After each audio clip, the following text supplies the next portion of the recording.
ആഗോള കത്തോലിക്ക സഭയുടെ പരമാധ്യക്ഷൻ പരിശുദ്ധ ഫ്രാൻസിസ് മാർപ്പാപ്പ തിരുമേനി കർത്തൃസന്നിധിയിലേക്ക് വിടവാങ്ങി എന്നുള്ളത് വളരെ വേദനയോടുകൂടിയാണ് ലോകം കാതോർത്തത്.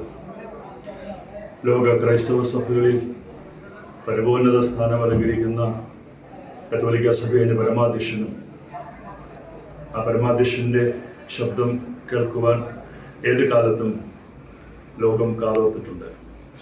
അസമാധാനം ലോകത്തിൽ നടമാടുമ്പോൾ, തിന്മ ലോകത്തിൽ അധികരിക്കുമ്പോൾ, യുദ്ധത്തിൻ്റെ കെടുതികളിൽ ജാതിയെന്നോ മതമെന്നോ രാജ്യമെന്നുള്ള വ്യത്യാസമില്ലാതെ, ഭാഷയെന്നോ ലിംഗമെന്നുള്ള വ്യത്യാസമില്ലാതെ കഷ്ടത അനുഭവിക്കുന്നവർക്ക് മധ്യേ അവിടെ സമാധാനം പുനഃസ്ഥാപിക്കുന്നതിനും നീതി ഉറപ്പാക്കുന്നതിനും വേണ്ടിയിട്ട് എപ്പോഴും പരിശുദ്ധ പിതാവ് ശബ്ദമുയർത്തുമായിരുന്നു.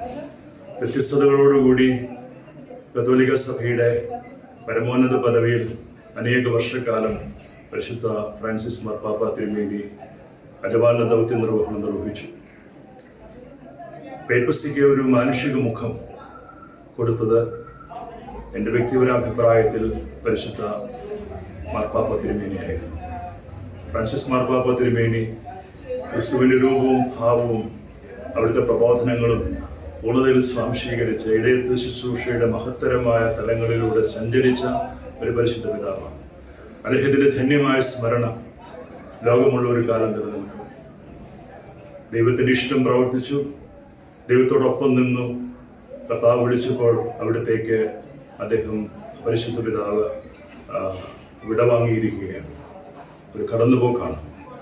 പുനരുത്ഥാനത്തിൽ എൻ്റെ വിശുദ്ധന്മാരോടൊപ്പം പരിശുദ്ധ പിതാവ് ഉണ്ടാകും. അദ്ദേഹം സ്വർഗത്തിൽ പരിശുദ്ധന്മാരോടുകൂടി സഹവസിക്കുന്നു എന്ന് നമുക്ക് വിശ്വസിക്കാം. തുടർന്നും അദ്ദേഹം ആ പ്രാർത്ഥന സ്വർഗത്തിൽ ദൈവസന്നിധിയിൽ നമുക്ക് വേണ്ടി തുടരട്ടെ.